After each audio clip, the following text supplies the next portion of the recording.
Salut copain, ça joue bien. Ouais, j'ai un nouveau téléphone, donc j'ai un nouveau compte, c'est Canatwix. J'ai encore pas mis de vidéo. C'est pour ça que là, j'aimerais savoir, il y a combien de monde qui regarde encore ces vidéos? Ça en vaut la peine de le faire ou pas? Hein? Parce que si on est juste tremplé, bon, bah voilà quoi. Hein? Ah, bon, bah ça peut servir pour l'humanité. Les vidéos peuvent toujours être regardées demain, après-demain, dans un an. Voilà, voilà quoi. Mais bon, apparemment, la paix mondiale, tout le monde s'en fout, quoi. Hein, tout le monde s'en fout de résoudre les problèmes. Tout le monde s'en fout de la démocratie. Tout le monde s'en fout d'être un esclave. Tout le monde s'en fout de foutre la merde par son travail. Tout le monde veut son petit confort, son petit luxe. Et puis, rien à foutre de ce qui se passe dans la mondialisation, quoi. Par critiquer, machin, machin. Alors, je parle pas de forcément toi qui écoutes, mais la moyenne des gens, la générale des gens, quoi. Non, je veux pas parler de ça, ça me concerne pas, je restais dans ma petite vie de merde, blablabla, je veux même pas en parler, blablabla. Alors qu'ils sont tous directement concernés, peu importe le pays où tu habites, même si tu as un Inuit au fond de l'Alaska, tu es concerné par cette guerre qui se passe en Palestine. C'est ça qui se joue. Est-ce que, parce que derrière, c'est la gouvernance mondiale. Alors, est-ce qu'on va avoir une gouvernance mondiale avec des citoyens de seconde zone, comme c'est aujourd'hui, hein? La diaspora juive qui dirige le monde, et puis derrière, on est tous des citoyens de seconde zone, à part, entre guillemets, encore en Suisse, et encore, hein, parce que les questions qu'ils nous mettent à voter, c'est eux qui les choisissent, et puis si on vote non, puis qu'ils voulaient oui, ils vont nous harceler jusqu'à ce qu'ils aient jusqu'à ce qu'on ait voté oui, quoi. Hein? Donc voilà, quoi. Donc ça vous intéresse pas une démocratie directe dans tous les pays, même en Chine, partout, une démocratie directe. La seule chose qui change, c'est pas les lois, c'est rien. La seule chose qui change, c'est que les citoyens lambda, les travailleurs, on vous posera la question sur les lois, sur la fixation des lois. Vous serez des vrais citoyens souverains. Un souverain, c'est celui qui bat sa monnaie et qui fixe les lois. Voilà. C'est pour un qui a un bon petit chien-chien puis qui obéit à la loi. Bon, même ça, c'est des citoyens. C'est normal, quoi. Mais bon, voilà, un citoyen souverain, donc un État souverain, il bat sa monnaie et il fixe ses lois. Pour ça, la France n'est pas un État souverain, la monnaie, c'est l'euro, et puis c'est Bruxelles qui fixe les lois. Donc tu vois, donc que ce soit n'importe. La France, c'est les pires, parce qu'au moins l'Italie, avec Meloni, ils essayent de sortir de là, malgré que c'est la merde. Puis tu vois, le Brexit, ils sont sortis de là. Ouais, même si c'est un faux truc. Mais bon, ils sont sortis de là. Ils sont dans la merde. L'Angleterre, il part en couille depuis, quoi. Hein? Voilà, voilà, quoi. Donc, c'est pas un Frexit, c'est pas un Allemagne-site, un Italie-site qu'il faut faire. C'est virer vos politiques de l'Europe, quoi, von der Leyen et tous ces comités machins, et puis fixer une démocratie à l'Europe. Il y a toutes les institutions qui sont fixées, il y a tout qui a été. Il y a déjà le Parlement européen, il y a tout. Il n'y a qu'à mettre en place juste la démocratie directe en Europe, hein, c'est tout, pour fixer, au lieu que ce soit eux qui fixent les lois, puis pour les riches, puis il n'y a rien à foutre des travailleurs. Mais ça, tant que les citoyens dans les pays ne se lèvent pas. Ah bah Macron, plus c'est pas bien. Ah bah Macron, plus. Ah bah Macron, constitution. Ah bah, je sais pas quelle. Mélanie, constitution. Ah, en Espagne, le roi d'Espagne, il fait un peu mieux, quoi. J'ai vu aussi, là. Hein, mais ça ne change pas. Ah bah, le roi d'Espagne, constitution, quoi. Démocratie directe. Ah bah, le Portugal, constitution, démocratie directe. Vous allez rester portugais, vous allez rester espagnol, vous allez rester tout. Sauf c'est juste, on va moins se foutre de votre gueule, vous les travailleurs, et puis vous participerez à élaborer les lois. La démocratie, c'est rien d'autre que ça, hein, où tous les citoyens participent à l'élaboration des lois.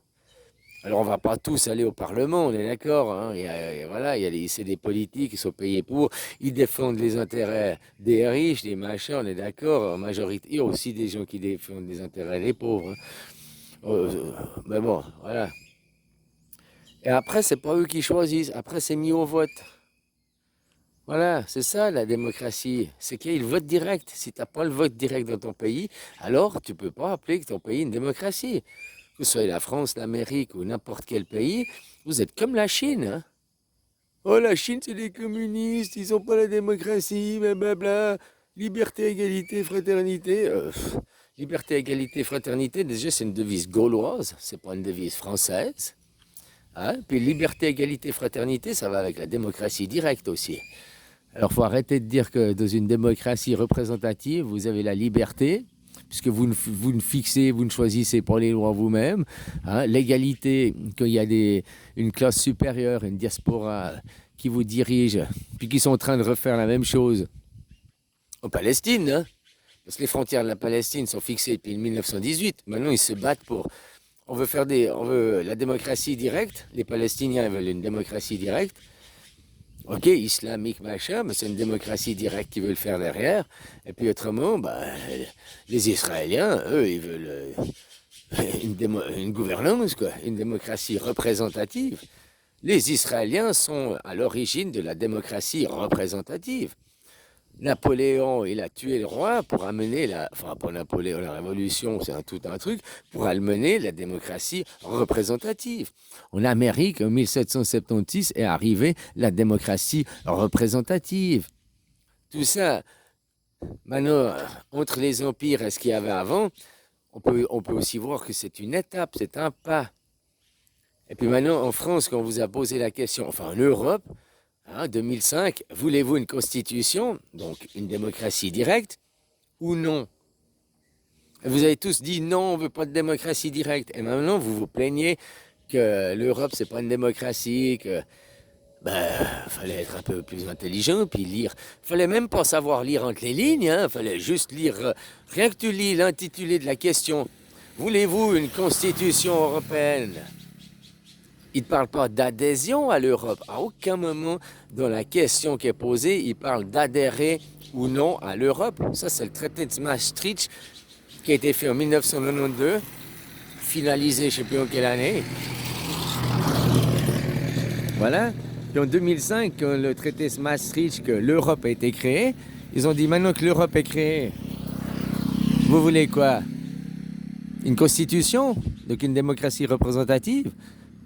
Ou bien alors, c'est une monarchie, quoi, une élite qui dirige, des technocrates qui dirigent, une oligarchie qui dirige, une dictature, quoi. Vous avez dit non, on veut pas de constitution parce qu'on veut pas adhérer à l'Europe. Je sais pas, mais tu vois, les raccourcis que vous faites, les problèmes, comment ça s'appelle, les sophismes que vous faites, avoir une constitution, ça veut dire adhérer, quoi. Non. Non. Tu peux être engagé dans une entreprise sans être syndiqué, quoi. Voilà. C'est ça, quoi. Maintenant, en gros, on vous a dit, vous êtes engagé dans l'Europe, voulez-vous un syndicat? Voulez-vous une constitution pour vous protéger vos intérêts? Vous avez dit non, on ne veut pas de syndicat, on ne veut pas de constitution, on ne veut pas de démocratie directe, on veut personne qui défende les intérêts du peuple. Hein? Votre démocratie, votre constitution de la 5e République, tu connais juste avant la Deuxième Guerre mondiale, il y avait je sais plus quoi, Bismarck, là, qui avait l'empire machin allemand, ils avaient une constitution.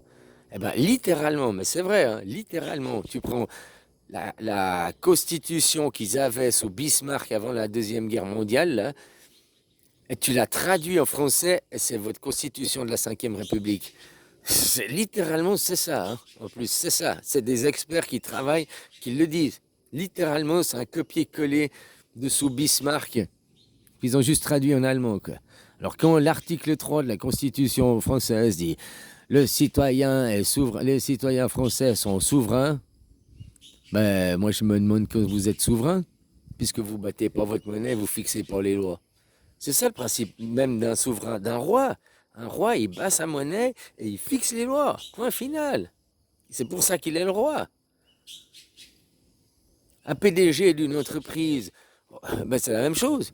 Il fixe sa monnaie et il fixe les lois, c'est-à-dire que c'est lui. Il fixe sa monnaie, un PDG. Il a la monnaie de l'État, hein, c'est pas la même chose. Mais c'est lui qui fixe la monnaie, celui qui choisit le prix de l'heure de ses employés, celui qui choisit comment payer ses employés, même qu'il y a des règlements, hein. C'est lui qui choisit les règles dans son truc, machin et tout. Mais que c'est maintenant un PDG qui est dirigé par derrière un conseil d'administration, un conseil, je ne sais plus comment ça s'appelle, pour des dividendes, par des actionnaires, machin et tout. Alors le PDG, président directeur général, quoi, le président, le roi, n'est qu'un sous-fifre des intérêts de l'argent, des actionnaires dans une entreprise. Ben, dans un État, la même chose. De ceux qui financent ton État, quoi. Ceux qui payent la dette, de ceux qui... Hein? Voilà, quoi. Puis les riches dans le pays qui... Non, si vous nous prenez 1 centime, vous vous rendez compte? Moi, je paye 1% d'impôts. Eux, ils payent 40% d'impôts, les pauvres. Mais ils payent moins que moi, alors c'est normal, ils devraient même payer 100% d'impôts. Ils paieraient toujours moins que moi avec 1%. Mais moi, je m'en fous, parce qu'eux, ils parlent de la somme. Ils disent, moi, 1%, c'est 1 million. Puis toi, tes 100% de salaire, c'est seulement 1000 balles, 2000 balles. Donc je paye plus que toi. Ouais, mais c'est faux, les raisonnements comme ça, c'est du sophisme, c'est l'altération de ta pensée psychique. Faut calculer en pourcentage, point final. En pourcentage, quoi. C'est comme là, j'étais dans un bar, machin, puis il me faut la canette de coca que tu payes 17 balles, ils la font payer 40 balles, 40 maths. Waouh! Oh, mais c'est normal, c'est un bar, faut que je vive. Mais moi, je fais 17, de 17 prix, le prix au 7-Eleven, hein, donc le prix client, parce que là, c'est un restaurant, ils ont les prix grossistes de débit de boisson, donc elle doit la payer peut-être 15 ou 12 bahts la canette, hein, je ne sais pas, mais elle la paye moins cher, ça c'est sûr. Donc moi, je parle même du prix client 17 bahts, je la paye 40. Alors 17 fois 2, ça fait déjà 34. Puis 34, il m'a 6. 17 divisé par 6, ça fait presque 30%, 30% quoi, du prix en plus. Donc ça fait 130% du prix. Elle fait fois 130% du prix, quoi. Je suis pas un pigeon non plus, hein. Payer sa canette de coca, passer à un restaurant et à la musique, machin et tout, je veux bien la payer 25 bahts. Hein, parce qu'il y a, il y a les glaçons. euh, parce qu'elle donne un verre avec des glaçons dedans, puis une paille. Hein, je veux bien payer. C'est tout la prestation qu'elle fait, quoi. Je veux bien payer les 25 bahts. C'est le prix que les motobails font, machin et tout, hein. Mais après, il faut pas exagérer les prix. Puis ces gens après s'étonnent. Pourquoi j'ai pas de clients? Pourquoi les gens ils viennent pas dans mon bar? Pourquoi j'ai pas de clients? Ben les gens, même que c'est des phalanges, c'est pas des pigeons non plus, quoi. Hein? Voilà, voilà, quoi. À part les amis à elle, il n'y a personne qui va dans son bar, parce que je te dis, les gens, c'est pas les pigeons, quoi. Puis ici, c'est en Thaïlande. Faut viser une clientèle. Ils sont cons, ces gens. C'est en Thaïlande. En plus, c'est une Thaï, hein, la propriétaire.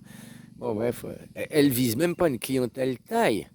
Elle veut, je veux du fric, je veux les riches, je veux leur prendre leur fric, ces phalanges de merde.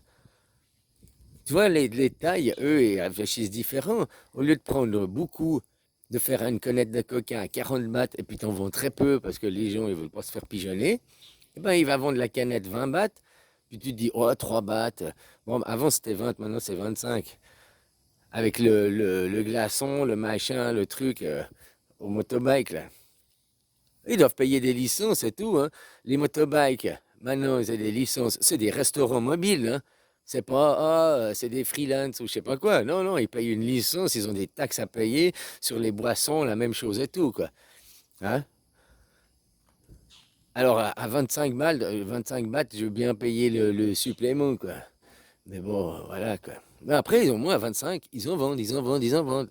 Et sur la journée, si tu as vendu 3 canettes de coca, ou bien t'en as vendu 250 parce que, voilà, bah, le bénéfice, il y est, hein. C'est ça les phalanges, toujours, oh, je veux faire cher, je veux faire cher. Je veux pigeonner les gens, je veux me prendre le max de fric dessus, quoi. Ben, en Asie, ils font pas ça, quoi. Ils prennent un minimum, bien sûr qu'ils se font une marche, tout le monde veut gagner, mais ils cherchent à vendre en grande quantité. Au lieu de vendre 100 articles, tu en vends 1000 la journée, ou tu en vends 500 la journée. À la fin, tu vois, tu as le même bénéfice, tu as le même profit dans ta poche. Mais par contre, le chiffre d'affaires de ta boîte, c'est pas le même. Si tu as vendu 100 canettes de coca ou bien tu as vendu 500 canettes de coca, le chiffre d'affaires de ta boîte n'est pas le même. Toi, le bénéfice, c'est le même. Tu n'as pas travaillé plus d'heures, tu as travaillé le même nombre d'heures. Hein? Donc, ton salaire est le même. Par contre, pour ton entreprise, une entreprise qui débite, je ne sais pas, des pièces, qui vend des pièces, qui vend 10 pièces ou qui vend 100 pièces à la journée, le chiffre d'affaires de l'entreprise, ça, c'est différent. Mais bon, voilà, quoi. Il y en a, ils réfléchissent qu'à moitié, ou bien, je sais pas, quoi. Hein. Comme je te dis, si en tant qu'étranger, tu peux juste filer ton fric et puis fermer ta gueule, en gros, c'est ça. Hein. Je caricature, mais c'est ça. La loi thaïlandaise interdit aux étrangers de travailler. Même si tu es manager machin d'un restaurant, que tu as investi tous les sous dans le restaurant, tu n'as même pas le droit d'être manager de l'équipe et la diriger. Ta femme ou quelqu'un peut le faire. Mais autrement, même si quelqu'un te voit diriger, être manager et tout, puis que tu n'as pas un visa de travail, tu peux être dégagé. Hein. Il y a un mec, j'ai vu là dans les journaux, 20 ans qu'il était là, restaurant, machin et tout, intégré à la société par le Thaï, problème de visa, s'est fait dégager, impossible de revenir. Tout ce qu'il a là, il a perdu. Enfin, il n'a pas perdu, mais ben voilà, il peut plus revenir. Bon, heureusement, il a sa femme, un machin et tout, quoi. Mais voilà.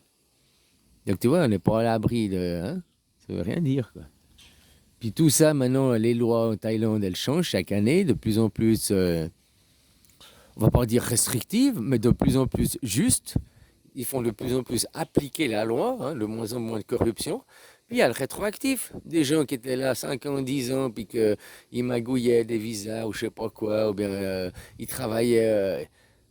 Ils travaillaient au noir, puis quand la police venait parce qu'ils n'ont pas le permis, ils payent, tu vois, une petite. Et ben tout ça, ça finit, puis il y a le rétroactif, puis ces gens, ben, voilà quoi. Ben, vaut mieux se mettre au clair, hein, au jour. Tu viens là au début que tu fais de la magouille pour, ben voilà, parce que tu sais pas, à la limite ça passe. Mais après 6 mois, un an, ben tu te la première année, disons, mais après un an, tu te régularises, puis tu fais en sorte de payer tes taxes, tes impôts, de tout le machin, quoi. Parce que le rétroactif, c'est aussi ici, c'est valable. Hein. Voilà, voilà. Bon, je disais, ben voilà, laisse-moi un petit commentaire ou un petit message pour savoir combien il y a de gens qui regardent. Puis si j'ai pas plus de 5 personnes qui regardent les vidéos, ben j'arrête cette channel. Et puis le jour où je suis motivé, je ferai sur mon nouveau téléphone, c'est Canatwix. Voilà. L'image, si tu me cherches le compte Canatwix, t'écris Canatwix, tu l'as trouvé. Et puis l'image de mon petit. On voit pas bien, c'est ça. Qu'autre jour. Voilà, c'est ça l'image. Bon. C'est une croix suisse. Bah, c'est un viseur, c'est une croix suisse au milieu du petit extraterrestre. Tel est. Hein. Ouais, ouais, on dirait comment t'appelles ça? Wally, un Wally de l'an 2000, quoi. Voilà, voilà.